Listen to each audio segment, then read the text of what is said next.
Call to order the regular meeting of the Board of Commissioners on September 6th at 5:15. Joanne, roll call. Commissioner Ernst, Here. Commissioner Engel, Here. Commissioner Rowland, Here. Commissioner Bowe, here, Commissioner Wright, here. Any changes to the agenda? No. Any public request? Okay, please turn the microphone on and state your name and your address, please. Hi, you guys see me before. I'm David Bracknell. I live at 1025 Southwest 5th Street, Boca Raton. And I'm here because back in June 21st, you guys approved for Calvin Giordano and Associates to do a plat map of Sugar Sand Park and to do the feasibility study, see if disc golf could go there. Just wondering, where is that at right now? Has that been started yet? Yeah, they're sorry, I didn't know the answer. They're in the process of working on it, so probably not the next meeting, but maybe in October we'll have something back. Oh, But okay.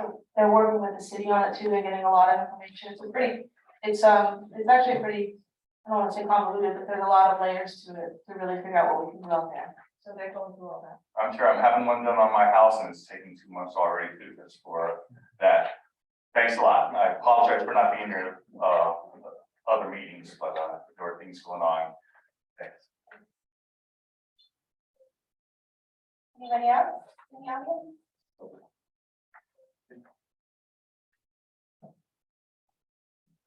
Thank you.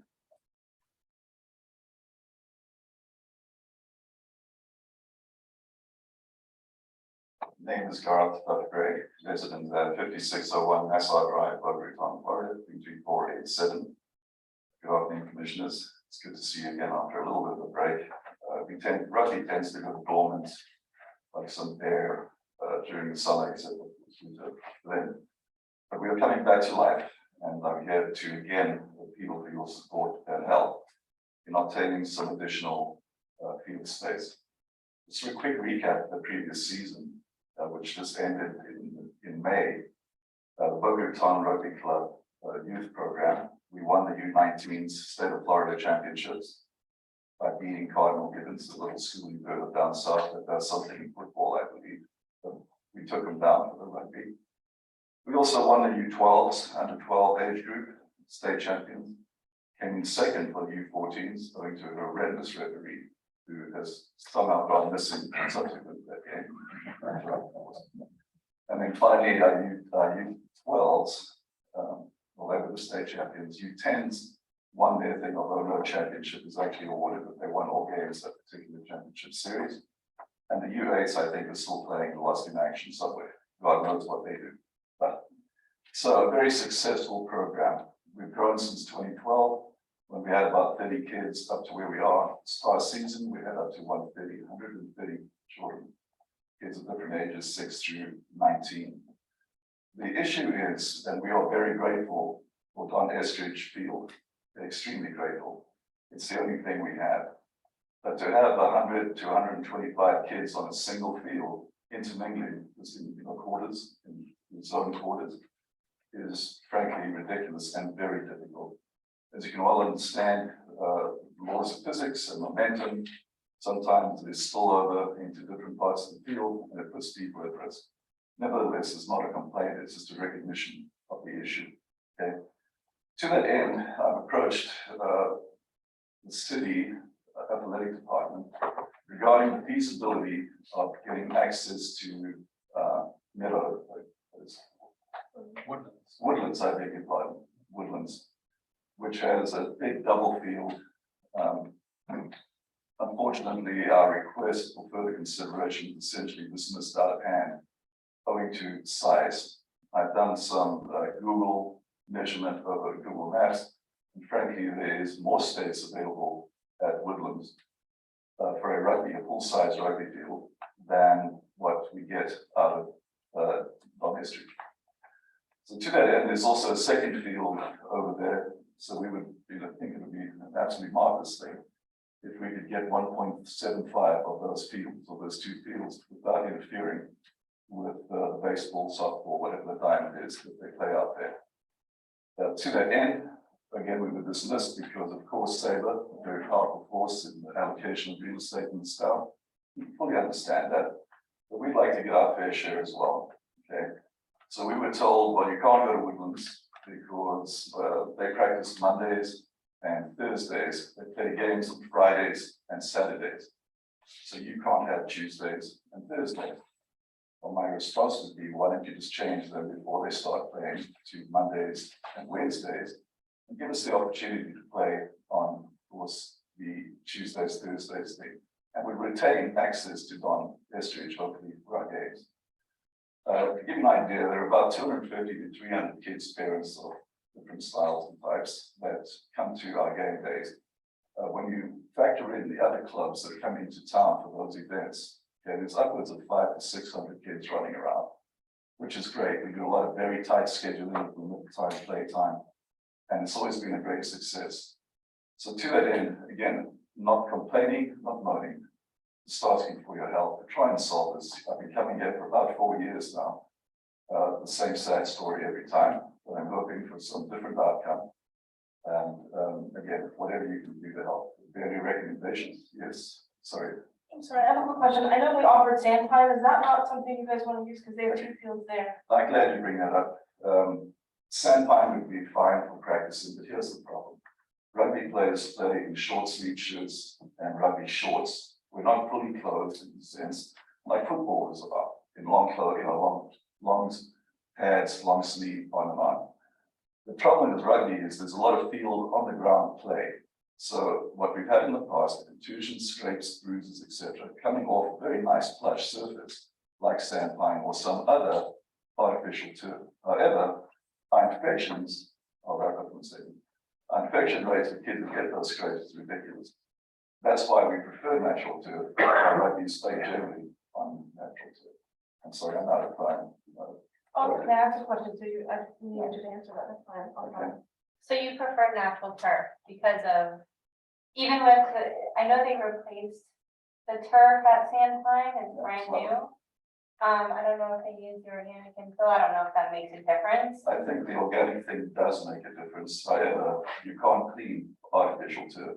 So if kids get ill, people spitting, all the other unpleasant things that can happen on the field, that it's not like a natural turf field where nature takes its course, right? Again, we've been offered Sandpine, and we have to advise them by the end of this week whether we're going to take that for the rest of the season. The point is, again, Sandpine is a football field sized field. Both of them are.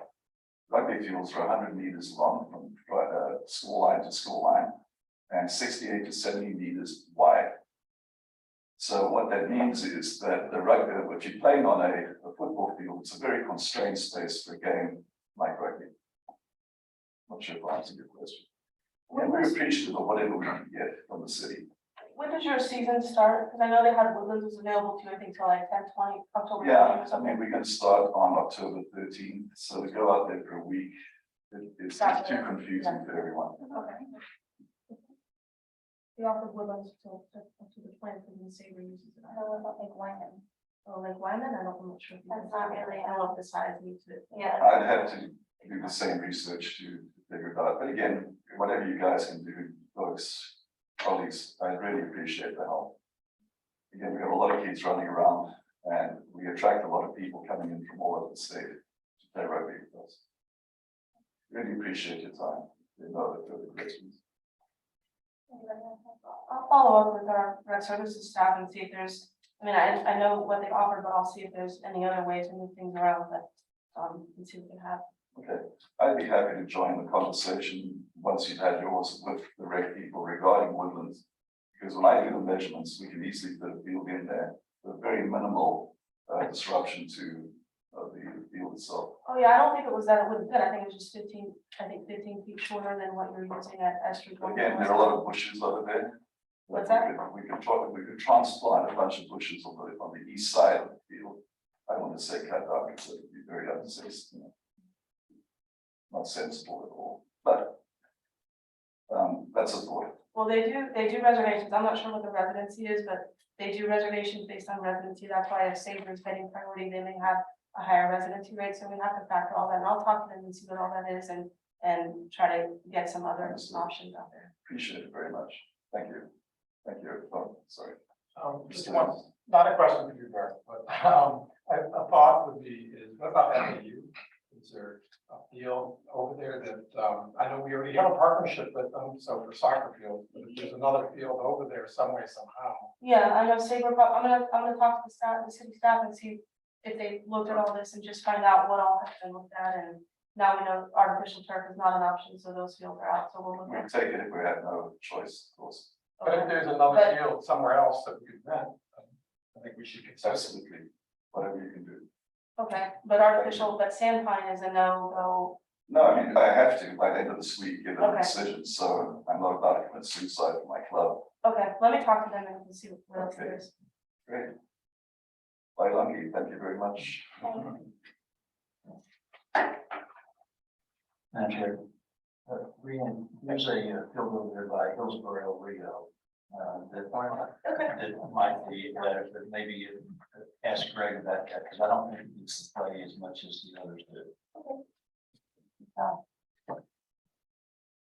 No, well. Hi.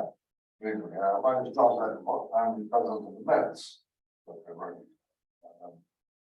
We share High Street Field with the kids. Not successful as well. We were ravaged by COVID, lost a lot of that. We exited in the semi-final stages nationals. We have 40 players that pound the turf after they have, so we're pounding it for 4 or 5 hours a night. We run Saturdays that can often go on for 8 to 10 hours with the youth, and then we play. So we equally find that the total curve is not an option. So with my team, too many experiences of playing in our 2 clubs in South Florida, the juvenile turf, particularly burns and infections. Yeah, that's it. It's not an option to play rugby, and very few clubs do play.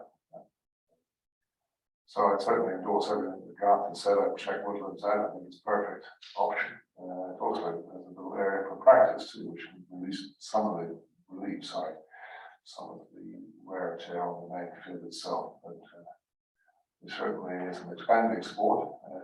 Basically, we need to appreciate the sport. So if you want my person, yes, please. John Davenport, it's DEVLNPORT. I reside at 2550 Northwest 49th Street in Boca, Florida 33434. Thank you. You're welcome.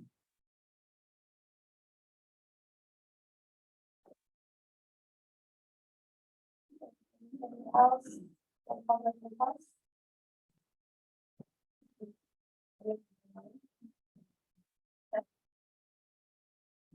Right, we'll close public requests and we'll do the approval of the minutes of the previous board meeting held on August 15th.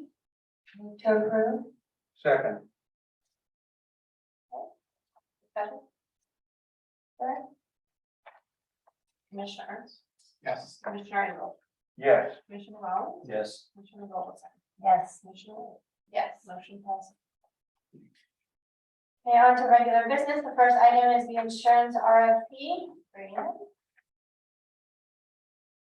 Commissioners, on June 6th, the board reviewed and approved a request for proposals for insurance for the Greater Boca Raton Beach and Park District. We advertised that. We received 3 proposals, which were due July 22nd at 10 a.m. Those 3 proposals came from the following firms: Brown and Brown, Aegis, and Florida League of Cities. All 3 proposals were responsive, and tonight I'm going to ask the board to rank these proposals and then further ask you all to make a motion to either negotiate with the top ranking firm or anything else that you want to do beyond that. With that, I'll get my pen and paper ready. Okay, so let's go to Mr. Rowland, our insurance guru first. Hesitate to use that term, Madam Chair. As Rita had said, the proposals were most aggressive, and most responsive, and most detailed.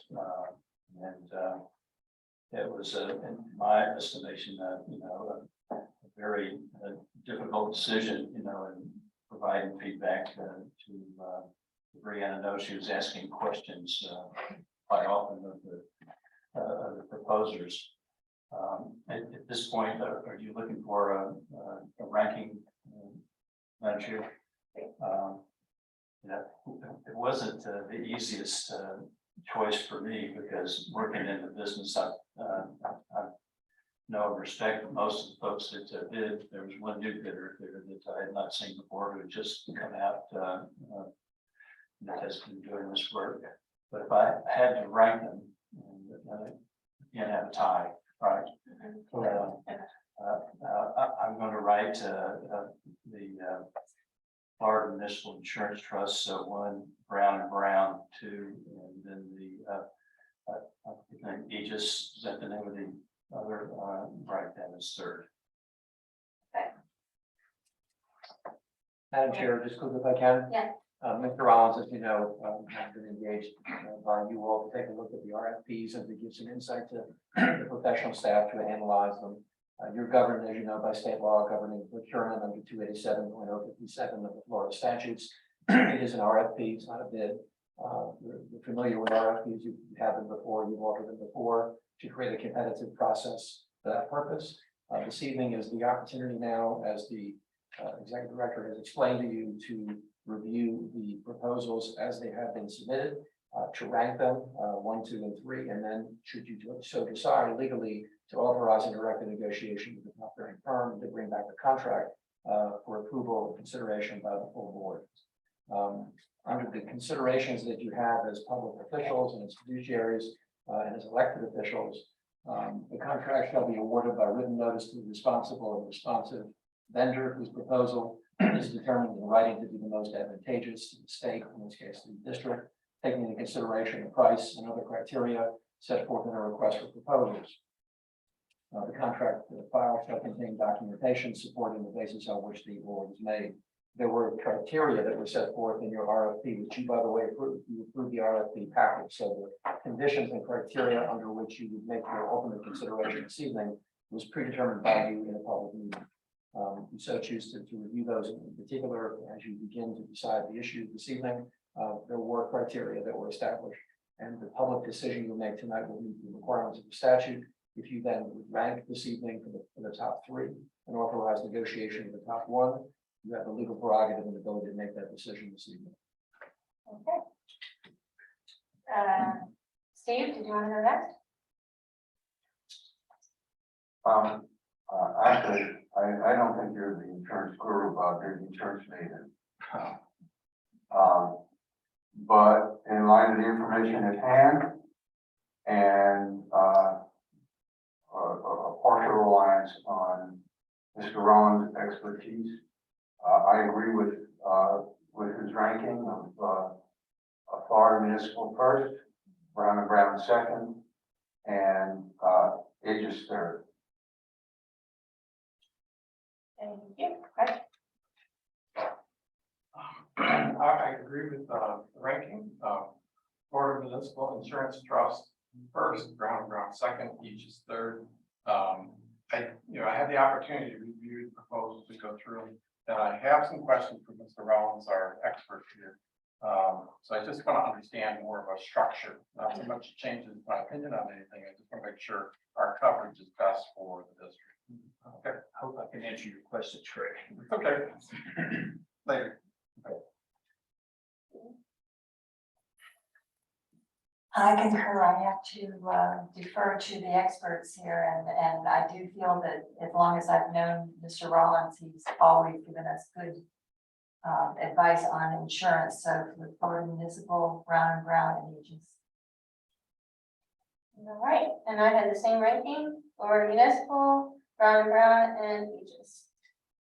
So the top 1 was Florida Municipal, so go ahead and I need a motion. Madam Chair, what would be appropriate, very quickly, is a motion to, first of all, a motion to accept the ranking. If the rankings are what appears to be, from my notes, FMIT, Brown and Brown, and Aegis, for all 5 members, you would need a motion to approve the rankings. That's the first motion, if you so choose. So Second. discussion. Joanne? Commissioner Ernst? Yes. Commissioner Engel? Yes. Commissioner Rollins? Yes. Commissioner Vogelsett? Yes. Commissioner Henry? Yes. Motion passes. Madam Chair and Commissioners, having ranked the top three firms, it would be appropriate now to adopt a motion to authorize and direct the administration, being the executive director and the legal counsel, to negotiate a contract with the top ranked firm and to bring the contract back to the commission at some future time for consideration for public approval. To negotiate the FMIT contract between the district and FMIT through the executive director and our district council. Second. Discussion? So, Is that when you want to do your questions now? yeah, I Okay, think go that's ahead. the appropriate time to have just general questions on it. Bob, appreciate your feedback on all this, and so I just want to make sure, just a few questions on it, so I'll flip through this. Is there an umbrella policy associated with this? No, the policy was quoted with, MIT quoted $5 million limit for the commercial liability. Could we purchase an umbrella policy in addition to the 5 million? Is that in the market? I think correct me if I'm wrong, but did not we ask for a 1-2 limit and then an umbrella on top of that? Yeah. And every proposer came in with a single limit coverage for the commercial liability. I don't know whether I don't know whether an umbrella would be possible with the different types of insurance that we're talking about. The general liability, for sure.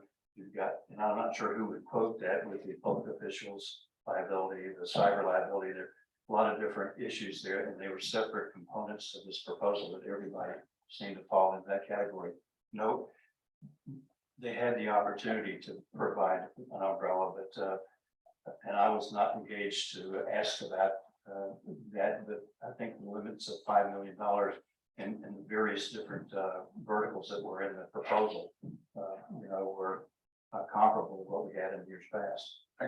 So, but we could separately go out for an umbrella policy, which is very minimal. I wouldn't say it'd be minimal, Craig, No. because we're not a type of account that like some other businesses, where you have where you're a contractor or a wholesaler getting an umbrella policy. I mean, it's certainly something that could be explored, but that was not the way the bids came back. Okay, no worries. Is the second question is for all of them, or really this for a municipal, it's blanket coverage, and that means it covers all properties regardless of a loss that is greater than one. Is that the way the policy is written? Because it wasn't attached. Well, the policy, the blanket amount is based upon a schedule of values that were released in the RFP. There's also two of the proposers agreed to come out afterwards and said they would be evaluating the values of each of the properties and either reducing the values and returning the premium or increasing it. And I believe in a number of cases we were on an agreed value basis and no co-insurance involved. Okay. But I think the big advantage to having these properties reappraised is that there's been such an increase in labor and materials in the last 12 months that we could possibly be underinsured in some of these areas, which is I think is important to have them appraised properly. So does the policy have co-insurance on it? No. So that's good. Okay, so that's pretty good. This is just understanding, I'm sorry. Craig, listen, I want your understanding. Okay. I want your questions. That's fine. I just noticed also the workers' comp code, I guess it's Brianne is listed as 8742. Wouldn't she be 8810? I think because she goes out more often. I would say Joanne would be 8810, but I think that Brianne and Melissa would be 8742. Okay. And there's amounts of premiums here that are listed associated with the policies. In the world of this structure, do they offer fixed rate commissions baked into this thing? No, that's a very good question. I don't know. I don't know the answer to that question, but they would be baked into, in other words, we're not paying separate commission to the company.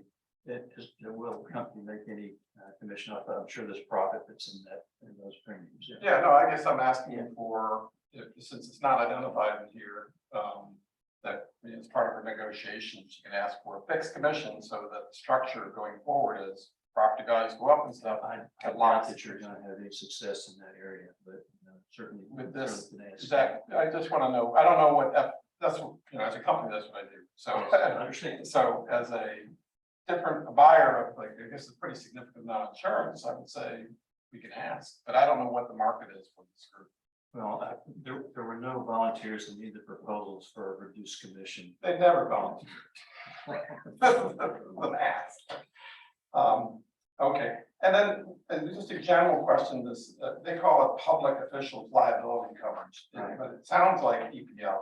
Well, that's errors and omissions, public officials, errors and omissions. You have an EPL policy, which is the employment practices, Right. which are two separate. What is public officials, what is that?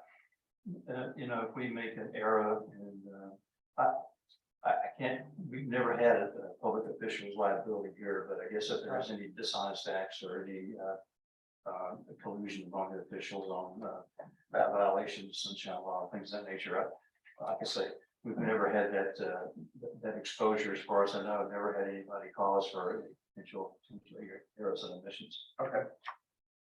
Okay. And so the schedule that's attached on this thing is really a build up, but if there's, just to reiterate, if there's, the sugar sand fields get wiped out completely, we're not gonna have, we have blanket coverage for our whole area. And so even if it's a complete loss from ground up, more than what the schedule says here, we will get our full payment.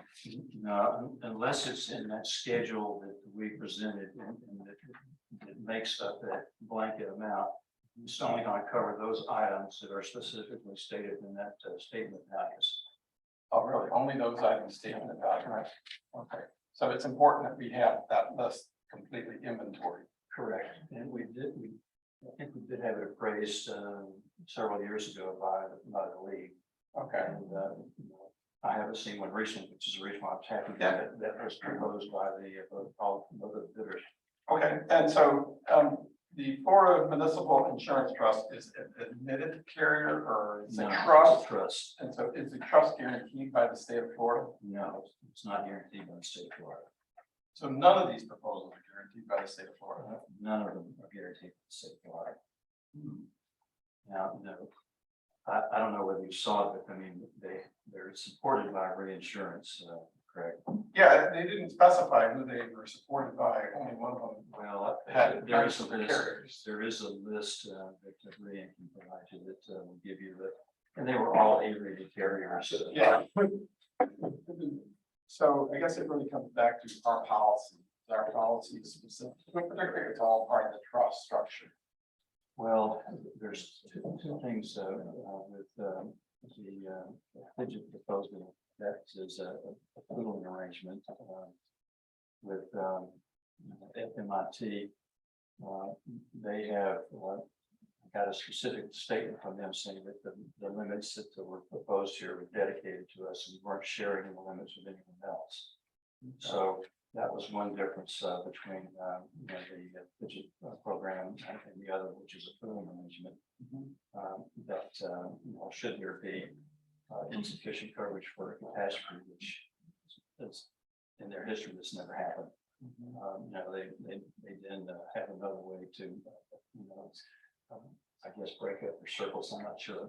I read something in the proposal about that, but I'm not real clear about what happens if that were to occur. A, because this never happened. B, I know that they modeled this very well. And C, I know that they have a spread of exposure as well. But the three trusts, the Florida League was the biggest. From a surplus and from an From a asset. surplus standpoint, yes. Yeah. Okay, all right, thank you. Okay. Okay, it was more of just the only opportunity we get to talk about these I things. know we can't talk about it Thank you. otherwise. Okay. Right, so we have it seconded, session and, roll call. Commissioner Ernst, Yes. Commissioner Engel, Yes. Commissioner Reynolds, Yes. Commissioner Vogel, yes, Commissioner White, yes. So number 2 on regular business, the YMCA amendment. Commissioners, on page 5 of your agenda packets is the YMCA amendment to their current agreement. Looking for approval tonight of this amendment, and they plan to get their programs going this week. If approved tonight. Approved? Second. Any discussion? The one concern I would have on the evening classes that were being addressed in here was the parking during the peak time that the park is in usage with Boca Jets or Boca Jets lacrosse. I'm just wondering if there's sufficient parking to be able to accommodate, the adult classes that take place there in the evening. Otherwise, I'm fine with the proposal and happy that we're getting some usage out of our facility. I just want to make sure that we're not trying to put 5 pounds of bananas into a 2-pound bag. I don't think their programs will have a significant impact on parking, but if it became problematic, we could talk about moving those maintenance vehicles maybe to the back and allowing that back parking lot to be used. The city has opened up a lot of parking in the front. They move their vehicles. Yes. Correct. Thank you for that, Maria. That accomplished. Yeah, so long as, we're aware of that and I'm not sure that they would work with us in that regard. There is parking in the back. Yes. I don't know how large these classes are, but it should not be an impact unless we have I think we need to be cognizant of the fact that if there's tournaments that go on over there that bring in a lot of people, and there's a lot of traffic in there, it may not be feasible to, maybe they could just reschedule the night on one of those activities.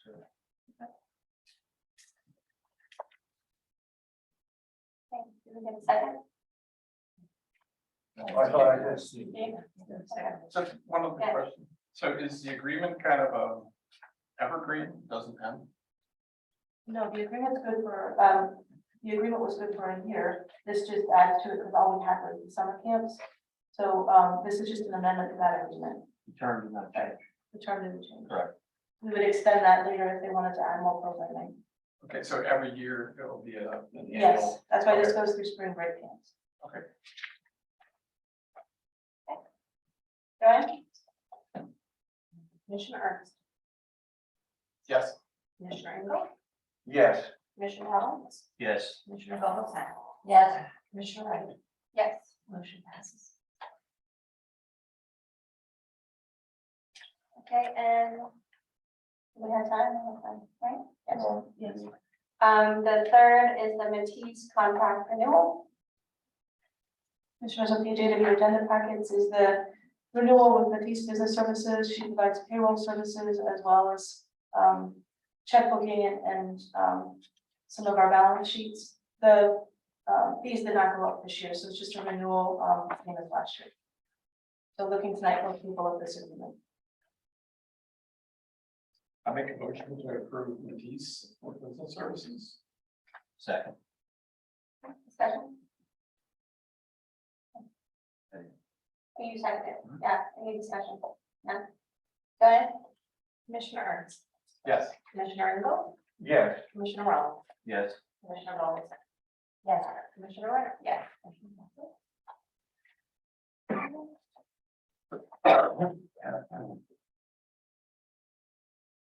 Approval of payroll and invoices, right?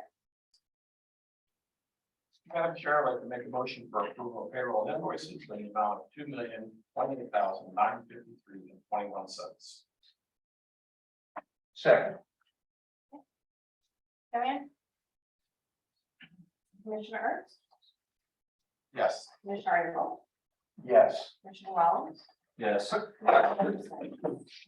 Commissioner Wright. Yes. Motion passes.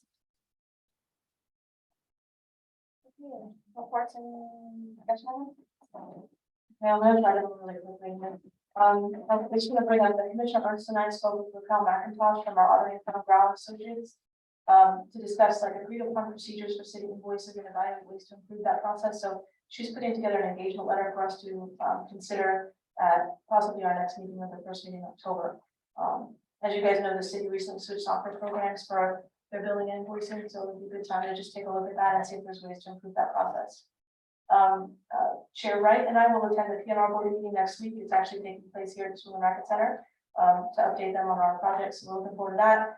Ocean Strand work is underway. Crews were on site last week doing the surveying, and then they will start removing invasives by hand late next week. So because a lot of this work has to be done by hand, it is going to be a lengthy process. We'd love to say like it should take 6 weeks to get this all done, but probably going to be more a few months. So we're hoping to get it done by the end of this year. And again, archaeologists will be on site, so barring any disruptions or anything that's out there, we should be good to go. And we're hoping for good weather as well. You guys got an update today on the pipes and pumping project. It's anticipated to be completed by the end of the year now. Bids for the Department Park maintenance facility were received by the city and they're being evaluated at this point. And then just a reminder, the Perk Your Park contest, we're still in it. We've been number 5 for a couple weeks now out of 10. So this is the last week to vote. If everybody can get their voting in for Ocean Strand, we'd love to get it, love to win the money. Obviously, it helps us in our budgeting process, but we're up against a lot of competition, and Texas seems to have a lot of people voting for them. So if you guys want to vote again, appreciate it. That's all I have. Thank you. And council? Madam Chair and Commissioners, I have no report this evening, and that's my report, but thank you for listening. Just one quick comment. When we break from this meeting, I have a time certain with regard to the trend compliance hearing, which begins at 6. You can't begin earlier and you shouldn't begin later. So as if and when you close out this meeting, you may have a couple of moments of downtime, but you can advertise and post it for 6 o'clock, and that's when you must conduct the public hearing. I'll be happy to read the record any specifics under the statute that govern your understanding of this evening, and this is the first of the 2. And you know at the end of the meeting, you're going to have to set the second and final public hearing as required by state law. So that's all I have for this evening, but thank you for listening. Thank you. Susie, you want to go first? I have nothing, just Keep going. No thanks. Okay, Greg? One item, I went to the Federation meeting this morning and it was well attended, and Dorothy Jack was the presenter. Also, our preview was Brian White from FAU. And talking to Brian, from what he presented, FAU has had their highest enrollment this year, and they've added more sports, so they can women's volleyball and beach volleyball, and they actually beat Stanford. So for a title thing. So, but it occurred to me that we already have a relationship with FAU. We should probably try to expand it. And it'd be nice if they played beach volleyball on the beach. So it's something I'd like us to consider, whether it's for Ocean Strand or somewhere else. But I think that's a good opportunity for expanding the partnership with FAU. So something to consider.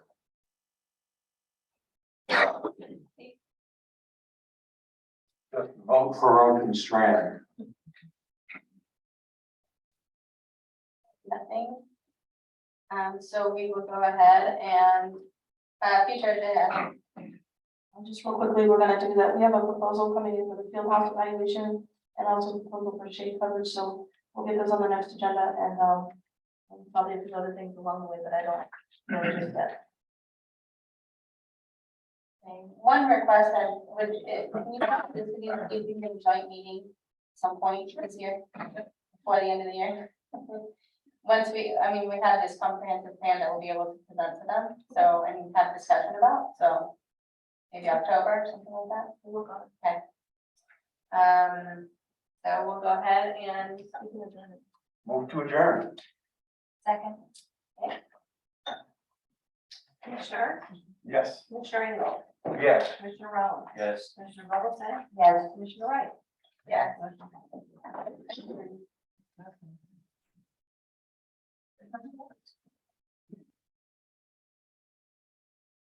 Madam Chair, so, we've had a lot of